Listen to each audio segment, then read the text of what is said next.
लग्नाचे दागिने म्हणजे श्रीमंत पेशवाई दागिने. नाशिकचे सुप्रसिद्ध सराफ मयूर अलंकार सराफ. ताज्या बातम्यांसाठी नाशिक न्यूजच्या YouTube चॅनलला सबस्क्राईब करा आणि बेल आयकॉनला प्रेस करा. नाशिकमध्ये आदिवासी विद्यार्थ्यांच्या मृत्यूचा मुद्दा पुन्हा एकदा ऐरणीवर आलाय. 2 वर्षात तब्बल 585 आदिवासी विद्यार्थ्यांचा मृत्यू झाल्याचा दावा करत आंदोलकांकडून आंदोलन सुरू आहे. याच आंदोलनाची दखल घेत काँग्रेस प्रदेशाध्यक्ष हर्षवर्धन सपकाळ यांनी आज आंदोलकांची भेट घेतली आहे. आदिवासी विद्यार्थ्यांच्या मृत्यूला जबाबदार कोण असा सवाल आंदोलकांकडून उपस्थित करण्यात आला. या विद्यार्थ्यांच्या मृत्यूच्या प्रश्नावर सरकारनं गांभीर्यानं भूमिका घ्यावी अशी मागणी आंदोलनाच्या माध्यमातून करण्यात येते.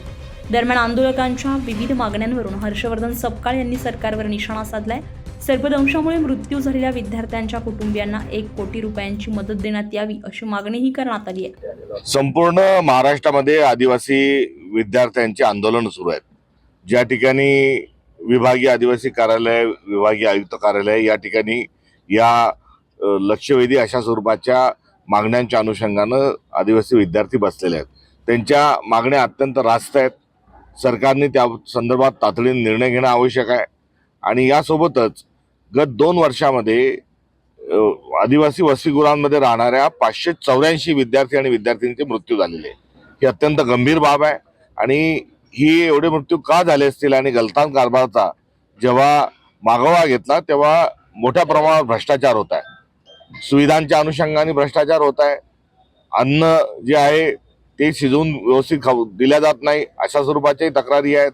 आणि या सर्व मागण्यांच्या सोबतच विद्यार्थ्यांच्या मूलभूत स्वरूपाच्या शैक्षणिक काही समस्या आहेत, ज्यामध्ये वयोमर्यादा हॉस्टेलमध्ये राहणाऱ्यांची काढून घ्यावी ही देखील एक ऐरणीची मागणी त्यामध्ये आहे.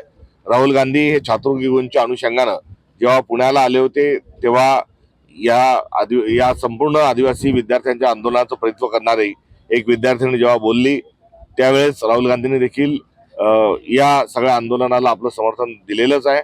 आणि इतपर आज या आंदोलकांशी चर्चा करत असताना या आंदोलकांच्या सोबत काँग्रेस आहेच हे वेगळ्याने सांगण्याची आवश्यकता नाही. मात्र या मागण्या तातडीने सरकारने त्यांच्या स्वीकारल्या पाहिजे. एक स्वतंत्र कॅबिनेट बैठक जी आहे ही आदिवासी विद्यार्थ्यांच्या समस्येवर ही संपन्न झाली पाहिजे आणि तातडीने या सर्व यांच्या मागण्या मंजूर कराव्यात. आणि सोबतच या गलतान कारभाराला जबाबदार असणाऱ्या आणि सोबतच 584 मृत्यूला कारणीभूत असणाऱ्या राज्याचे आदिवासी मंत्री उईके यांनी तात्काळ स्वरूपामध्ये राजीनामा द्यावा ही देखील आमची असणारी भूमिका आहे. केले जाणार असं देखील बोललं जाते. खरं तर आता सणासुदीचे दिवस आहेत. 50 रुपयावरून साखर ही 100 रुपयावर गेलेली आहे. डिझेल पेट्रोल 60 रुपयावरून 100च्या वर हे गेलेलं आहे. गॅस सिलेंडर 400 वरून 1000च्या घरात गेलेलं आहे. त्यामुळे सगळ्या गोष्टींचे भाव वाढतात आहे. आणि या मागचं जे कारण आहे ते केवळ आपल्या देशामध्ये होत असणारा भ्रष्टाचार आहे. नरेंद्र मोदी हे मुठभर स्वतःच्या व्यापाऱ्यांचं चांगलं करण्याच्या अनुषंगाने जे धोरण ठरवतात आहे त्याचाच हा असणारा एकंदरीत परिपाक आहे. आणि मोदी सरकारच्या एकंदरीत 12 वर्षामध्ये आता साखरी कडू झालेली आहे असं म्हटलं चुकीचं ठरणार नाही. आज कांद्याची असा कुठलाही प्रस्ताव नाही. राहुल गांधी यांनी आधीच आपला पाठिंबा दिलेला आहे.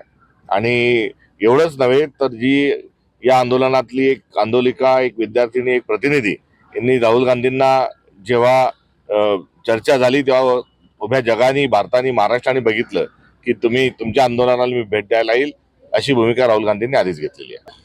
जात पात, धर्म आणि भाषा यावरून पोलरायझेशन जे केलं जात आहे, राजकीय सामाजिक ध्रुवीकरण केलं जात आहे, याचा आम्ही धिक्कार करतो. मराठी ही आपली महाराष्ट्रातली भाषा आहे आणि ती सगळ्यांनी शिकावी ही मागणी एकदम रास्त आहे. मात्र त्याकरता बोललेच पाहिजे आणि बोलणारच नाही ही जी भूमिका घेऊन जे राजकारण चाललंय ते कुठेतरी थांबवावं. कांदा या विषयावर केंद्र सरकारची धोरणं आणि महाराष्ट्र सरकारची भूमिका ही अत्यंत विरोधातली, शेतकरी विरोधातली राहिलेली आहे, कुचकामी राहिलेली आहे. आणि ही शृंखला त्यांच्या चुकीच्या निर्णयाची थांबत नाही.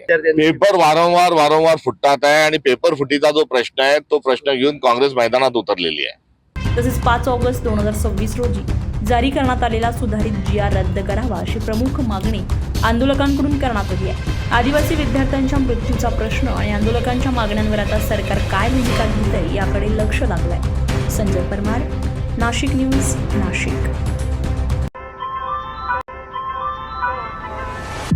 ताज्या बातम्यांसाठी नाशिक न्यूजच्या यूट्यूब चॅनलला सबस्क्राईब करा आणि बेल आयकॉनला प्रेस करा.